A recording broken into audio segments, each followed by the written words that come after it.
Hey guys, and welcome to Pirate Hunter Traffy. Today we have an exhilarating recap of Season 3, Episode 10, packed with thrilling moments and jaw-dropping revelations. Brace yourselves. In this episode, the stakes reach unprecedented heights as our beloved heroes face off against a formidable adversary. The intense battles are nothing short of breathtaking, with the love Hashira showcasing her unique skills and unwavering determination. Our hearts pound with anticipation as we witness the evolution of their powers and the bond between the Demon Slayers strengthens. Join us as we dissect the intense action, delve into the profound character developments, and discuss the plot twists that left us craving more.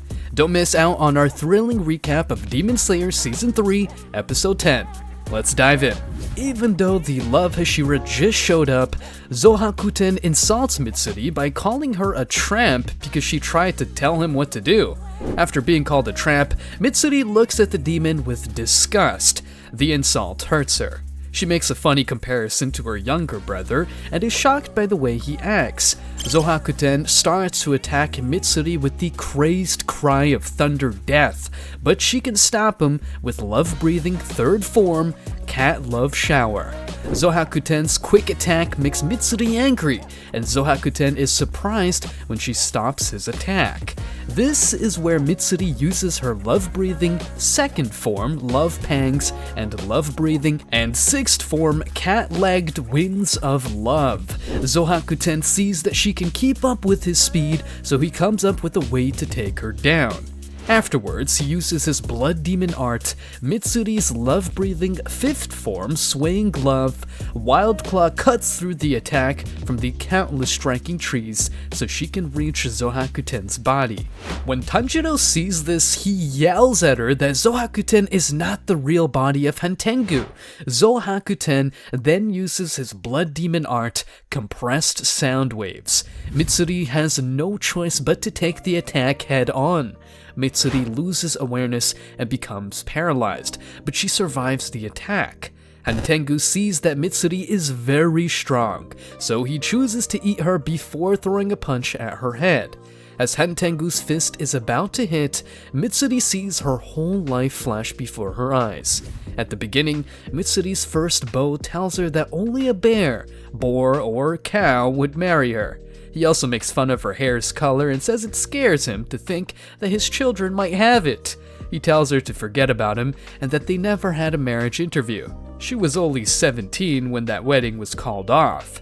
Then it says that Mitsuri's muscles are made in a special way. Her arms are thin and look weak, but she has 8 times as many muscles as normal.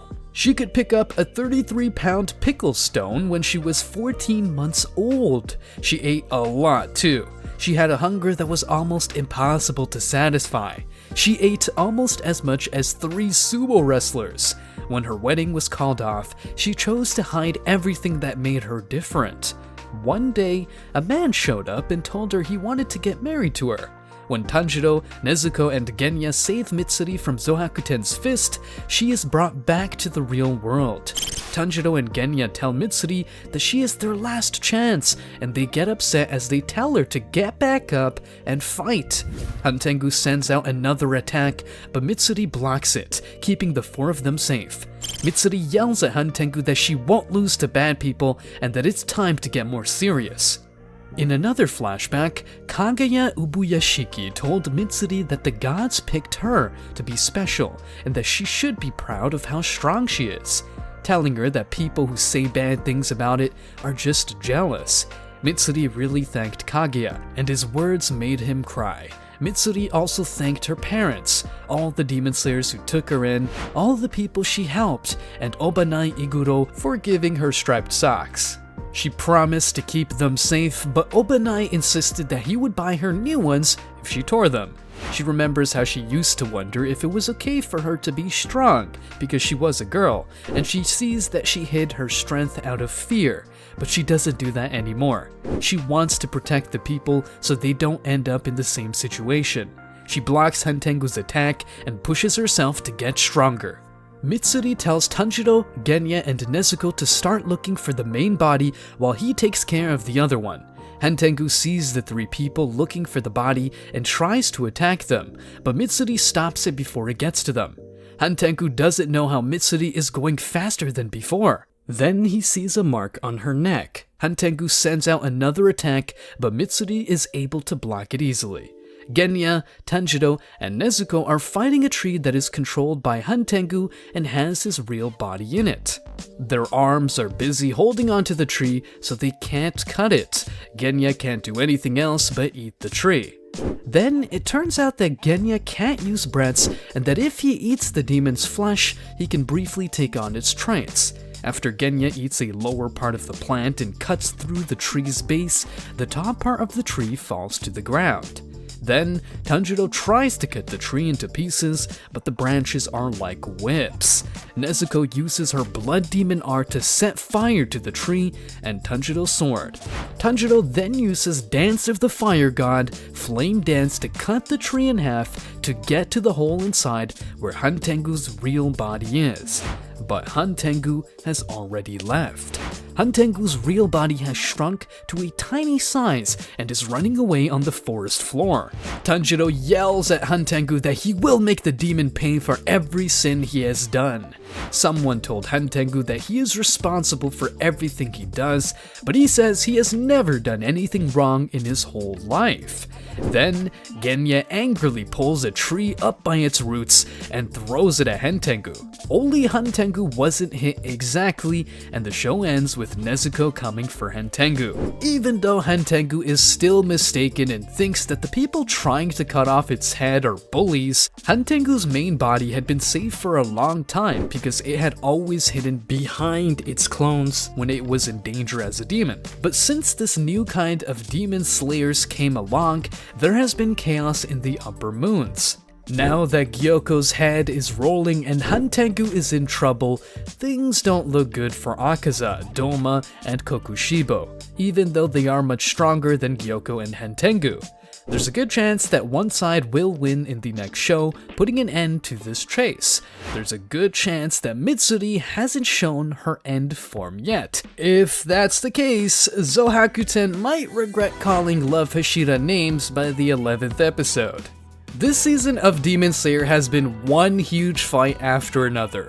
Love Hashira Mitsuri Kanroji is different from the other episodes because it has a more dramatic style that makes this fight feel more like a show like One Piece. The way Kanroji fights with her unique whip sword makes it feel like she's in the air more than she's on the ground.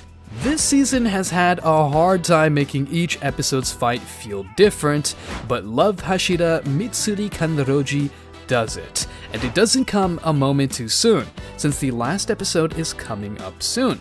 The fight between Kanroji and Zohakuten always looks amazing, even if it gets a little repetitive, as Kanroji cuts through dragon heads like butter, and Zohakuten keeps making new ones. There is a lot to like about this episode, but it's hard not to roll your eyes when Kanroji's fight turns into a story that didn't really need to happen. The structure of this season's Demon Slayer has become so predictable that I wouldn't be shocked if Tanjiro accidentally stepped on an ant and then had a 5-minute flashback about the ant's hard past. Demon Slayer has added a lot to the story, but sometimes less is more. Like with Kanroji, even though she looks fine with black hair. And hey, Obanai Iguro and his snake are pretty cool. It's too bad they aren't fighting in this war. Love Hashira Mitsuri Kanroji isn't a bad Demon Slayer episode, but it's everything you'd expect from a Kanroji-focused episode against Zohakuten, for better and worse. The animation in Love Hashira Mitsuri Kanroji is some of the best of the season, but this has become the standard for Demon Slayer. People expect to be amazed by the visuals, and shows still need to do more. The end of the 3rd season of Demon Slayer is coming up, and it can't come soon enough. Hopefully this will all end on a good note instead of continuing to move forward slowly. If upper rank demon Hantengu is still out there when this season ends, the people who make a Demon Slayer will be hated even more than Muzan Kibutsuji. Well, that's it for today. What are your thoughts on the Love Hashira? Please share with us in the comments below. Also, if you enjoyed this video, you'll definitely enjoy this next one.